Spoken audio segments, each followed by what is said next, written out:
Good morning students. कल हमने chapter 4 के 3 क्वेश्चन आंसर किए थे। आज हम 4th क्वेश्चन आंसर से कंटिन्यू करेंगे। आशय स्पष्ट कीजिए। वो लॉरेंस की तरह नैसर्गिक जिंदगी का प्रतिरूप बन गए थे। प्रतिरूप होता है परछाई और नैसर्गिक जिंदगी होती है प्राकृतिक। वो लॉरेंस की तरह, लॉरेंस कौन थे? लॉरेंस भी एक पक्षी प्रेमी थे और सालीम अली भी एक पक्षी प्रेमी थे। अंग्रेजी साहित्यकार लॉरेंस को पर्यावरण से विशेष लगाव था। उन्होंने प्रकृति की ओर लौटने की बात कही थी। उन्होंने कहा था कि अगर अपने आप को जीवित रखना है और पर्यावरण को बचाना है तो प्रकृति की ओर लौटना पड़ेगा। तो वो अपने जीवन को प्रकृति के बहुत निकट रखते थे। इसी प्रकार सालीम अली ने भी अपना जीवन प्रकृति, पक्षी और पर्यावरण की रक्षा के लिए समर्पित कर दिया था। तो दोनों ही एक दूसरे का प्रतिरूप होता है परछाई। तो सालीम अली क्या थे? लॉरेंस की तरह, लॉरेंस की परछाई बन गया, अर्थात लॉरेंस की तरह ही प्रकृति प्रेमी थे, पक्षी प्रेमी थे और पर्यावरण प्रेमी थे और इनकी रक्षा के लिए, इनको बचाने के लिए उन्होंने अपना जीवन समर्पित कर दिया था। ख पाठ, कोई अपने जिस्म की हरारत और दिल की धड़कन देकर भी उसे लौटाना चाहे तो वह पक्षी अपने सपनों के गीत दोबारा कैसे गा सकेगा। यहाँ पे बात हो रही है जब कोई पक्षी मर जाता है, मरने के बाद में हम किसी को दोबारा जीवित नहीं कर सकते, चाहे वो इंसान है चाहे वो जानवर है। एक बार कोई मृत्यु के मुंह में चला गया तो उसको वापस लौटाना असंभव है। तो सालीम अली पक्षी प्रेमी थे। लेखक ने उनकी तुलना ऐसे पक्षी से की है जो लंबी यात्रा के बाद अपने जीवन की यात्रा को खत्म करके मौत की गोद में सो गए हैं। और इस पक्षी को दूसरे के दिल की धड़कन या गर्मी देकर भी जीवित नहीं किया जा सकता। क्यों? क्योंकि वो मृत्यु के मुख में चले गए हैं। जिस प्रकार किसी मृत पक्षी को दोबारा जीवित नहीं किया जा सकता, अर्थात उसको दोबारा जीवन नहीं दिया जा सकता, ऐसे ही सालीम अली भी अपने जीवन से बहुत दूर चले गए हैं, अपने मौत के सफर पर निकल पड़े हैं जहां से उनको लौटा कर लाना असंभव था।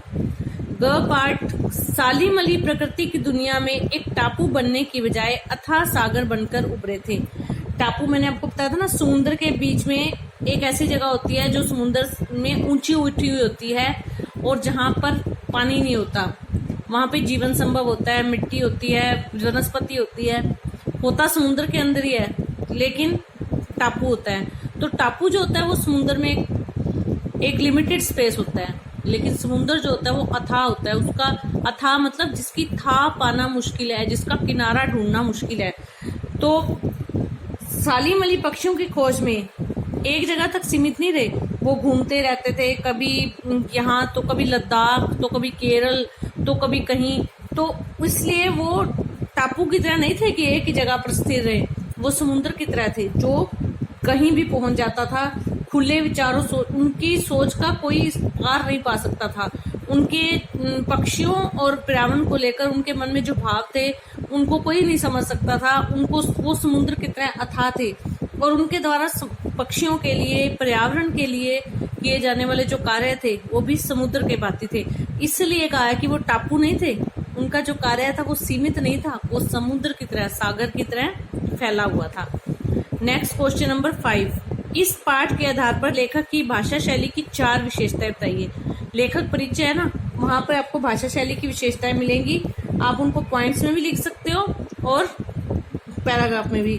पॉइंट्स में लिखना ज्यादा इंप्रेसिव रहता है।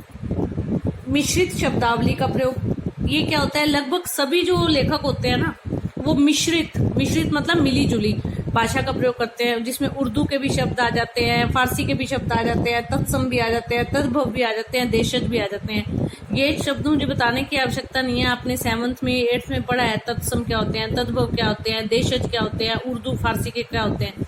तो मिश्र शब्दों का, मिश्रित शब्दों का प्रयोग, यानी इसको आप यूं भी कह सकते हो सभी भाषाओं के मिले जुले शब्दों का प्रयोग। तो इसमें आप लिख दोगे तत्सम का प्रयोग, तद्भव का प्रयोग, इस तरह से। दूसरी विशेषता, मुहावरों का प्रयोग। भाषा में मुहावरों का प्रयोग करके भाषा में रोचकता लाई जाती है। तो इसमें लेखक ने कई जगह मुहावरों का प्रयोग किया है। आंखें नम होना, कायल होना, शब्दों का जामा पहनाना, इस तरह से मुहावरे काफी आए हैं चैप्टर में, छांट के आप लिख सकते हो। थर्ड पॉइंट, जटिल एवं लंबे वाक्यों का प्रयोग। लंबा वाक्य वो होता है जिसमें कहीं भी बीच में पूर्ण विराम ना आया हो, अल्प विराम ना आया हो, काफी 2-3 लाइनें लिखने के बाद पूर्ण विराम आया हो, तो वो लंबा वाक्य कहलाता है। सिंपल वाक्य, सालिम अली पक्षी प्रेमी और पर्यावरण प्रेमी थे, पूर्ण विराम, ये सिंपल वाक्य बन गया। लेकिन अगर इसमें हम देखें, यह उनकी भूल है, ठीक इसी तरह जैसे जंगलों और पहाड़ों, झरनों, तो ऐसे कोई भी आप चैप्टर में से ऐसी सेंटेंस ढूंढ लो जिसमें 2 लाइनों के बाद पूर्ण विराम आया हो, वो लंबा सेंटेंस कहलाएगा।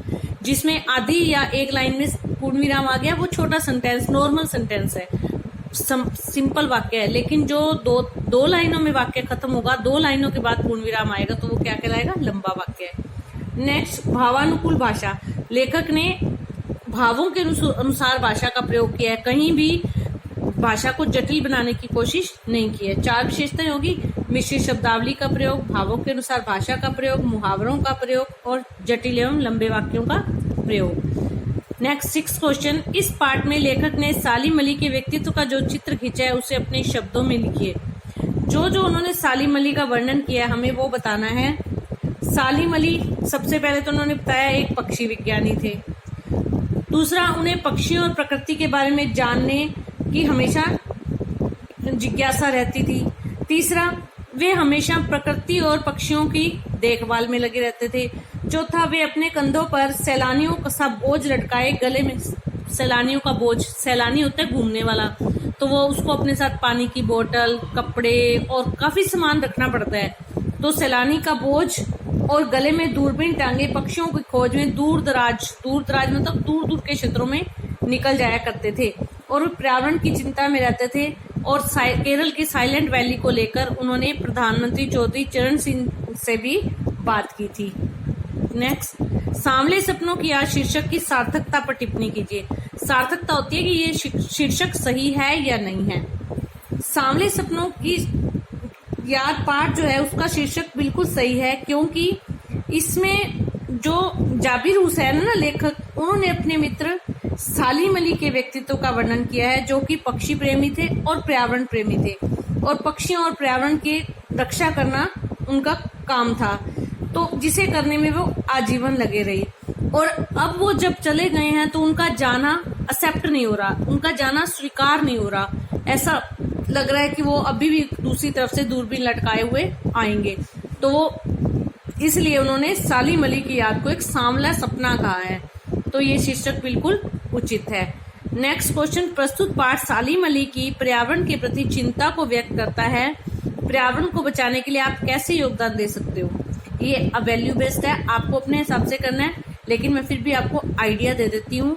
हम ज्यादा से ज्यादा पेड़ लगाएंगे, प्लास्टिक का प्रयोग नहीं करेंगे, लोगों को भी पेड़ लगाने के लिए जागरूक करेंगे, अपने आसपास स्वच्छता रखेंगे, बाग बगीचों और सार्वजनिक स्थानों में सफाई व्यवस्था रखेंगे, इधर उधर कूड़ा करकट नहीं फेंकेंगे, और फैक्ट्रियों तथा दूषित फैक्ट्रियों से निकलने वाला धुआं तथा गंदे पानी के उचित तरीके से निपटारा करने के लिए उनको मालिकों को प्रेरित करेंगे, ताकि वो पर्यावरण को प्रदूषित ना करें। मेनली तो इसमें पेड़ लगाएंगे, पेड़ों के रख रखाव का ध्यान रखेंगे, प्लास्टिक का प्रयोग न करना, कूड़ा करकट ना फैलाना, और सभी लोगों को पर्यावरण के प्रति जागरूक करना, और फैक्ट्रियों और से निकलने वाले गंदे पानी और धुएं के उचित निपटाने के लिए मालिकों को प्रेरित करना।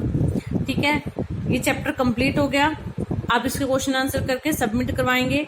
कल मैं आपको इसकी आंसर की भेज दूंगी, आप उससे क्रॉस चेक कर लीजिएगा। धन्यवाद।